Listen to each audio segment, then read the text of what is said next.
I want to shift you to say, don't focus on the volume, focus on creating value. This is the first piece to creating the engine.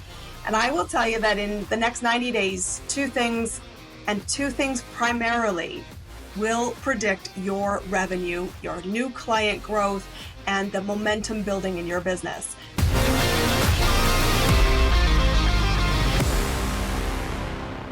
Welcome back to Digital Dominance. The online world can be downright overwhelming. With so many tools and all of human knowledge essentially at your fingertips, it's hard to know where to place our time and attention. What often happens is that we end up in one of two extremes. Either we freeze up because there's too much and we can't decide, so we do nothing, or we're constantly jumping to the latest shiny object and we move on rather than getting the current thing dialed in. So, how can we be smart about this? How do we know which activities will predict revenue in the next 60 to 90 days? Because once we know that, we can be confident spending our time on those activities, knowing they are the ones that will move the needle. My guest today is Christine Campbell Rapine, and she's the person you want to talk to if you need help figuring this out. Christine helps creatives and professionals build 6- and 7-figure businesses by creating a client growth engine that attracts buyers who are eager to invest in your services. I'm excited for this topic, Christine. Thanks for joining me today. I'm excited to be here. Thank you. Yeah, and I'm pretty sure everyone's ears perked up when I mentioned creating a client growth engine. Everyone is feeling the crunch on all sides. Inflation is making it hard to stay profitable. Ads are getting more expensive. It's getting harder to crack the social algorithms, and it can feel like we're just spinning our wheels, desperately trying to get some traction. We need your help, Christine. How do we know what activities are worth spending our time and money on? Yeah, well, I really believe that business is simple. And I think sometimes the world of marketing and the world of the big gurus, if that's who you're following, can lead you astray because they're talking about things are complicated. They're talking about some big numbers. They're talking about volume. And yet, I want to shift you to say, don't focus on the volume, focus on creating value. This is the first piece to creating the engine. And I will tell you that in the next 90 days, two things primarily will predict your revenue, your new client growth, and the momentum building in your business. The first is that you have to. This isn't optional. You can choose your strategy, but doing this is not optional. You have to get in front of more ways, more people, more ways, more often. And the key when you're building visibility is that you have to be in the right rooms. And that's the mystery I know for most. Where the hell are they? Those clients that will pay for my services. But the key is, first off, just get visible and then fine tune your ability to know who is the buyer. Buyers are a really small subset of the overall audience, only 3%. But you must track you getting in front of new places because it will highly influence the second piece of the puzzle, which is if you don't make any offers, you do not have any yeses. And so the second piece that will predict your revenue in the next 90 days is the amount of offers you're making. And to be clear, this is another piece that's really important. Posting your stuff on social media or on a website isn't an offer if there's no engagement. And if there's no conversation around it, and conversations are the fastest path to cash. So an offer is a really intentional dialogue where someone's inquiring, asking specific questions, and I always say these specific words. Would you like me to make you an offer? So that everybody's really clear that's what's happening, and either they can say yes or no.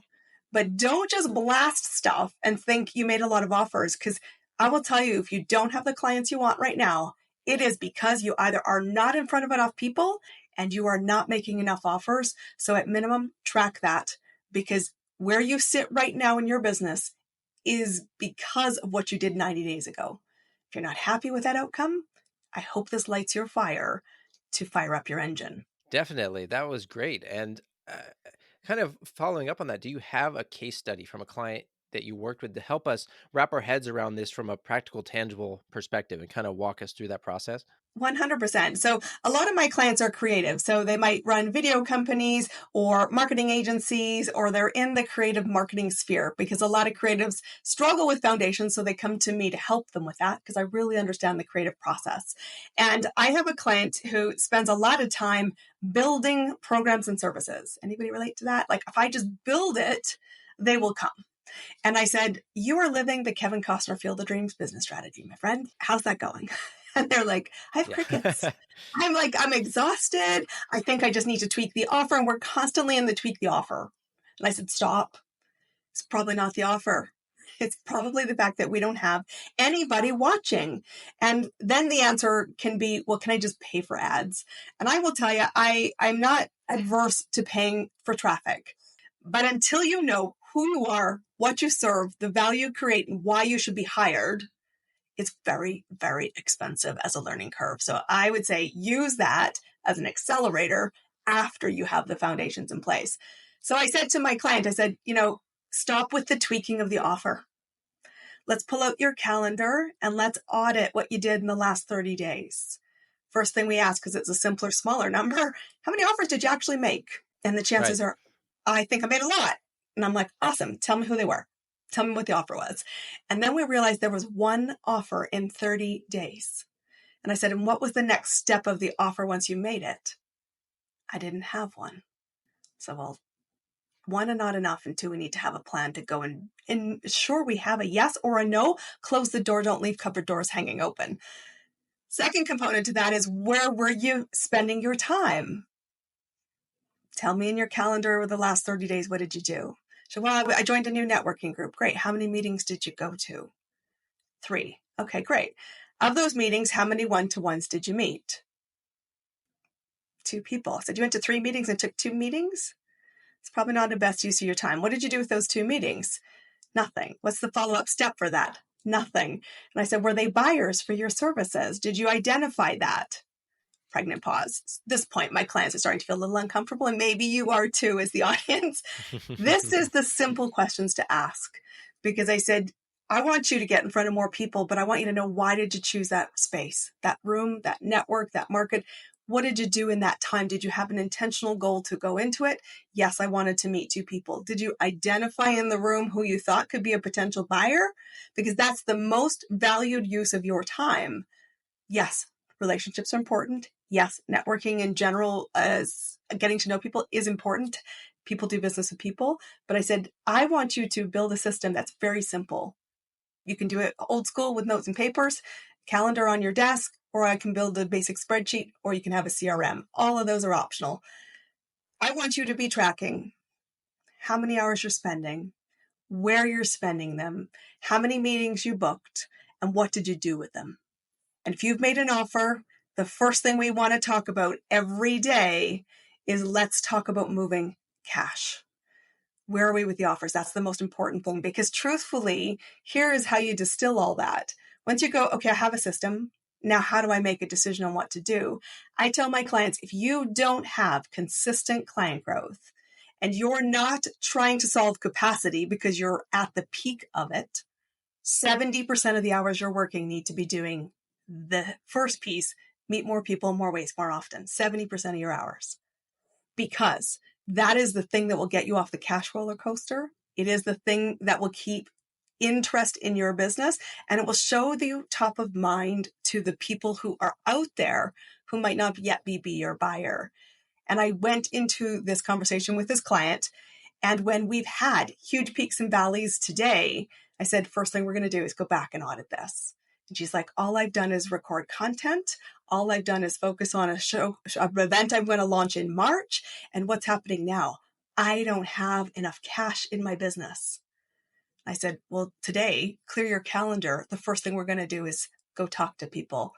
Current clients, past clients, talk about capacity, and let's get some money in your business so that we go back to the thing that builds the engine in the first place. And every time we do that, we usually overestimate what we've done because we're so distracted. And I said, stop being distracted. 2 things: predict your revenue. Are you doing them? That's awesome.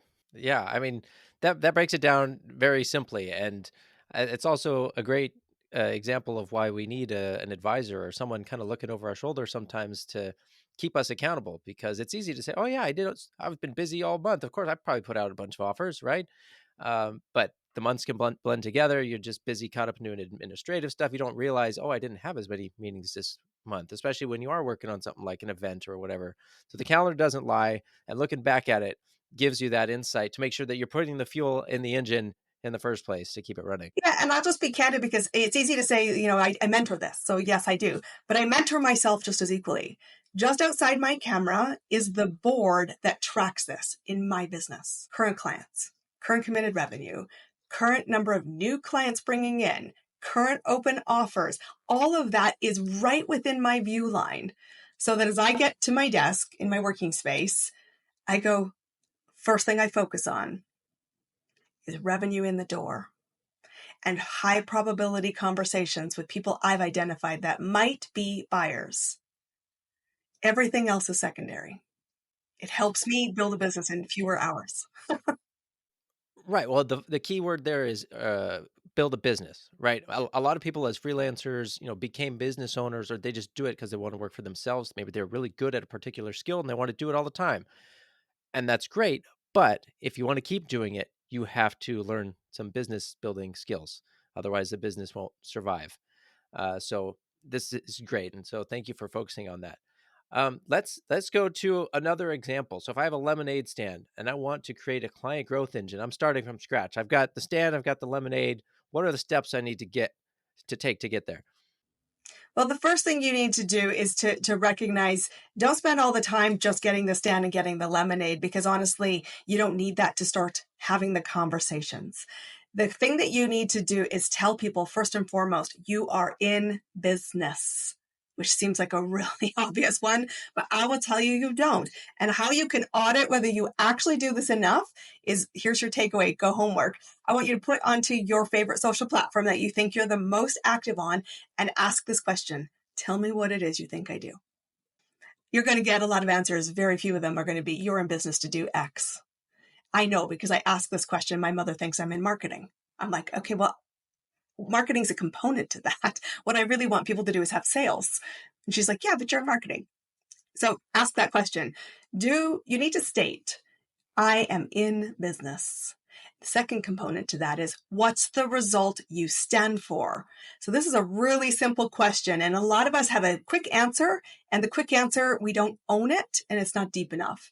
I stand for, in my business, a client growth engine. I help clients and leaders make good decisions so that they can constantly bring new business into their business. That's what I do. It's what I do. And every vehicle that we have, whether it's the lemonade stand or the door-to-door person that's going to go offer lemonade to strangers, is the same. The result is the same. Second component is, what result are you looking for? What will people value? Not what you value, what will they value? Because you want to think, what will they pay for? The third thing you need to recognize is your business will be built on strangers. Even if you come into business and you think, I have a really good reputation for a skill or a deliverable or a result, that easy yes might not be as easy as you think. And eventually it dries up. So your business will be built on strangers. So the thing you want to challenge yourself is, what am I prepared to do to get in front of strangers? And you Yeah. don't have to Contrary to what do mom all taught you, things. Yes. you have to talk to strangers. Yes. You do have to talk to strangers. Well, And this is a good question to ask. What am I prepared to do to get in front of strangers? And because there's a million tactics in marketing, I would say pick one or two that you feel like, I could do that every day, or at least 3 days a week, or 3 hours a day, whatever it is that you're doing for capacity, and say, I'm going to master doing that. They can be really low tech, like speaking or networking. They can be high tech, which means SEO and technical supports, like you in the web world. But you have to recognize, I'm committed to getting in front of strangers, because it directly fuels the first thing I said you measure. How many people are you meeting? Those three things are where you start. yeah, and you can make decisions about those things based on your preferences, what you're good at, what you know and understand. If you like going and talking to strangers, then that's an easy thing for you to go do, right? But if you're more, shy, I want people to come to me.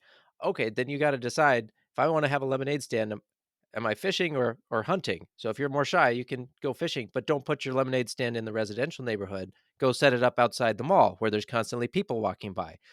And then if you're going to hunt, okay, great. Think of what neighborhoods you're going to knock on, or who you're going to connect with, how you're going to sell it. But that can inform that approach and strategy. 100%. Because the leadership of deciding I will get in front of strangers has to happen, whether you're an extrovert or you're an introvert. You can build a lot of great strategies that are really simple to be the magnet. I work with my clients. My clients work with high value clients. They sell a high ticket offer typically. So I said, you're not looking for 8 billion people on the planet to buy your thing or for the result that you stand for. You're looking for a very small group. But what's clear is you need to know what will get them moving towards you, why you're the must hire, and you have to have the credibility around that. There's lots of ways you can do that without doing it initially face to face. And you don't always have to be face to face to get the yes, but you do need to have the leadership of saying getting in front of strangers is going to be non-negotiable. And that means eat the frog first thing in the morning to me. It's like, you can't get here any other way. There's no shortcut. Honestly, please, if you think there is, it's not. I've helped people create $1 billion, and every single one of them, the client at one point was a stranger. So you have to decide that. If you don't know what eating the frog means, you got to do the hard thing first, right? Because then everything after that becomes easy. The thing you don't want to do, make yourself do it right up front. Otherwise, you're going to keep procrastinating, kicking the can down the road, and you're not going to make progress. And create the habit. Like the routines are really important. When you are looking to create an engine, I said an engine is cyclical.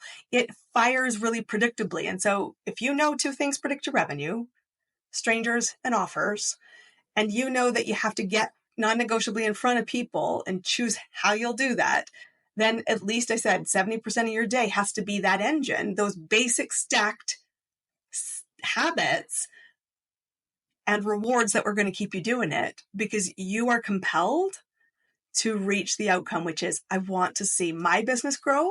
And I hope equally strong in your emotions is I want to help them get the result. Yeah, and one other thing I wanted to mention is the time horizon changes too, depending on the type of business and what you're selling, right? So if you're putting in the work of talking to people, that might, if you got a high ticket offer, maybe that means 90 days out, you're looking at that business coming in. If it's lemonade, it's probably that day or tomorrow when they have cash, right? It's so you got to understand what you're selling and how long the sales cycle is and what it takes to get someone from, just learning about you to ready to buy. It's the risk rewards of the value exchange. So people will only pay for something if they value it more than the cost to pay for it. So if you're on a hot day and I'm really thirsty because I've been running a mile and I see your lemonade stand, I am going to value that liquid more than the money I pay you. And so you need to always be asking yourself, is the value big enough in exchange for what the result is? Because if I'm just talking about a low risk decision, it might, you're right, exactly, happen really quickly. It's a spontaneous purchase. If there are longer term commitments, bigger risk from a monetary, an ego, a time commitment, the decision is typically slow. It doesn't mean it's slow. It is just more methodical, and there's a lot more questioning you want to build into the answers so that people feel the yes is a given. It doesn't matter. The principles are the same. And I always tell people there's 3 lanes of buyers. There's the slow lane, which is I'm going to be a someday client. Be careful, don't to get caught there. The middle lane is I already know I have a problem. If you were proximity wise near me when I'm having it, I might say yes. If not, I know you're in the game, and the next time I have this problem and you're in proximity, I'm also going to start to think that's an easier yes. There's a fast lane too, which is I'm already searching, I've already vetted, I'm already committed, make me the offer, and I move. You want to always be assessing when you're meeting people and thinking about where they are in the buying cycle. I like the analogy, and I tell people document it in the way you track conversations. They're a slow lane, middle lane, or fast lane, because that should guide your time. I don't want to work 100 hours a week. I'm betting you don't either. So don't. Spend your time wisely on the right things. Yeah, if you figure out right away, oh, this is going to be a slow lane, like just refer them to your newsletter or something and move on to the next person who is in the fast lane. Don't spend too much time trying to get them to change lanes, right? That's not going to work. And that kind of brings me to my next question also is, if we're looking at a 90-day time horizon, how do you get more rapid feedback on your efficacy, right? On how convincing you are or persuasive you are, because you don't want to wait 90 days and say, oh, none of that worked. Got to start over. You got to figure out as you're going, like, okay, how are people responding to this? Do I need to change how I'm phrasing this? How are they responding to the offer? How do I get feedback along the way? Yeah, market research can't be made up. Here's the thing. This is about you need to test market things, and you need to know what are you hoping for is the result. So first thing, that's strategy, and then do you see the behaviors? I always tell people, I think we get too in the weeds with the tactics of marketing because I don't really care what tactic you choose. That's a personal choice. What I want you to know is the goal of marketing is movement and separation from a general audience and a buyer, because that's going to be helping you with efficiency. It's going to help you get to the yes faster. And so I want to be first asking, what is my goal with any piece of content? I'm going to use that word broadly. Content I'm putting out there is to spark movement. Where do I want them to move to? Are they moving? Are the right people moving? And you want to be observing that. You can do it from an analytics point of view, from a tech point of view, potentially if you're looking at, web traffic or things like that. Or you're simply knowing, are they leading the question or am I pulling the question? Because your buyer goes from curiosity to paid client. The first and at every step is curiosity. But when they start to signal they might be a buyer is when they're asking detailed questions, when they are doing research. So you need to be clear. How do you have tools in place that are safe, far away, where they can explore without eyeball to eyeball contact? That could be a podcast. It could be your website. It could be your social media content. It could be all kinds of things. But in that place, your goal is intentional movement. And what's really important is you talk about, one, I'm in business. We said that before. It's really important. I'm going to say it again. Say you're in business, delivering or guiding a certain result. And the second piece to this is saying to them, my programs and services are called X. Because when someone comes into your space and says, tell me about the Business Scale Accelerator Mentorship Program, Christine, because I'm curious if it's the right thing for me, I'm really clear they're in the fast lane. If they come in and say, are you this? And they don't know, I'm going to say, you go back here, spend some time researching, and I build my business accordingly. And I guide my clients to build their business accordingly. Because I said, in your 70% of the hours you choose to work, 70% of that time anyway, I want you to be in front of the right people having the conversations, which might be 10 conversations a month. It's not 10 conversations a day back to back and you're burning yourself like a lunatic. It's the right conversations with somebody who's already qualified you. And then in that space, your job is actually to qualify them. That's the magnet, which I love being, because it's like at that point I'm saying, you've decided I have something of value, which is awesome. You've really helped you've delivered what you should in the marketing piece. But then you're deciding, are you the right client I want to help? Can I help with what you have? And so the first question I would ask, it's a curiosity-driven question.